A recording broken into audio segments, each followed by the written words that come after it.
xanuun haddaba waxa leeyahay muslimiintu idil waa jasad waaxid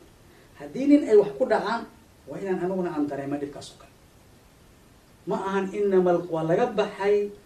marxaladii inama alqabiilatu ikhwa ninka taagan asagii jirta walo fiirso islaamka iyo qabiil islaamku markuu yimid qabiilka waxyaabaha uu la dagaalamayay ay ku jiraan wax ugu horreey uu la dagaalamaya qabiilka ayuu ahaa islaamka waayo dadkiiba wuxuu rabaa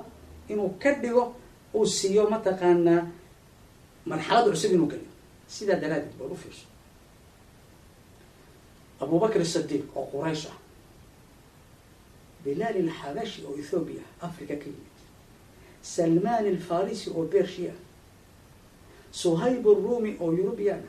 ayaa hal khandaq ku jira hal god bay wada galeen maxay walaalo ku noqdeen inama almu'minuuna ikhwa abubakr الصديق suhayb الrumi ayuu soo dhawaysanaya nin kaloo quraysh ah oo in adeerkiisa oo gaal ah kabuu ka soo dhawaysanaya limaada qodob kaan buu qaatay inama almu'minuuna ikhwa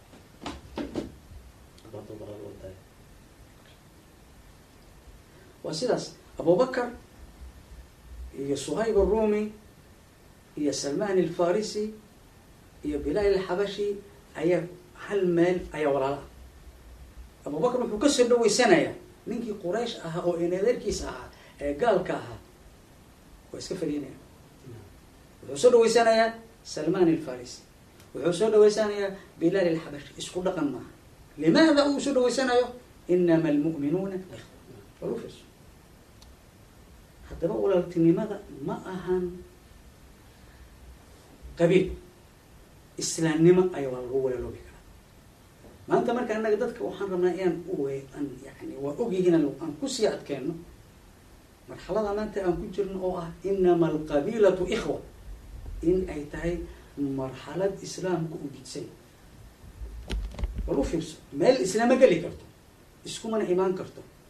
inama alqabiilatu ikhwa iyo inama almu'minuuna ikhwa ma isku imaan karto waxaa la iskugu imaan karaa waxa weeyaan islaamka ay dadka walaageen bal fiiga marka marxaladaas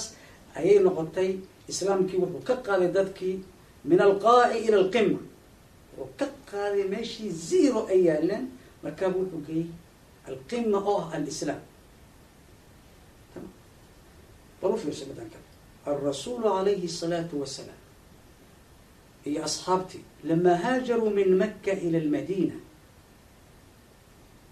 سمى أهل مكة المهاجرين وسمى أهل المدينة الأنصار هذه حقائق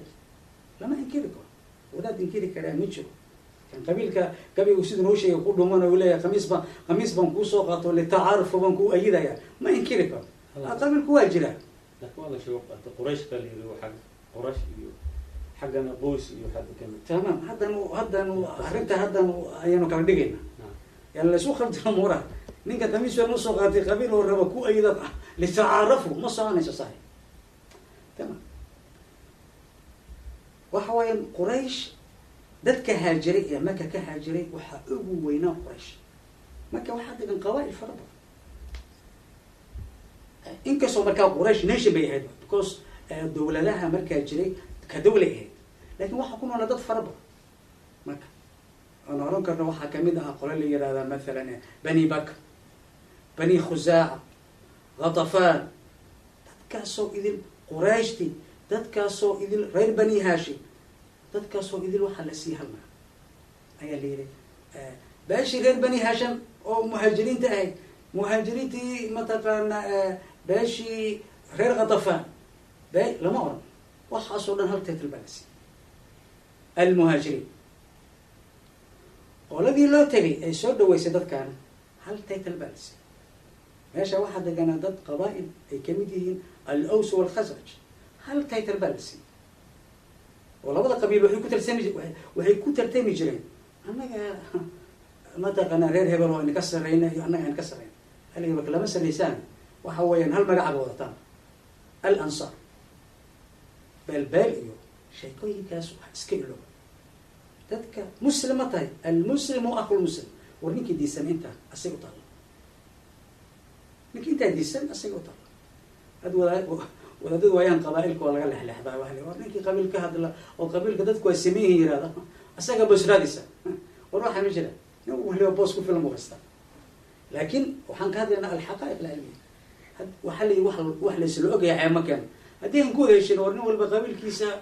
Soomaali qabiil aan ku dhaqanno islaamka xaqaan iska guna qabiil aan ku dhaqanno asr jahiliga siisaan ku noqon waa qodob haddii aynu leenahay war asr jahili waa ka gudubnay aynu gaarno casrigii qarni al-11 waxaan ku jirnaa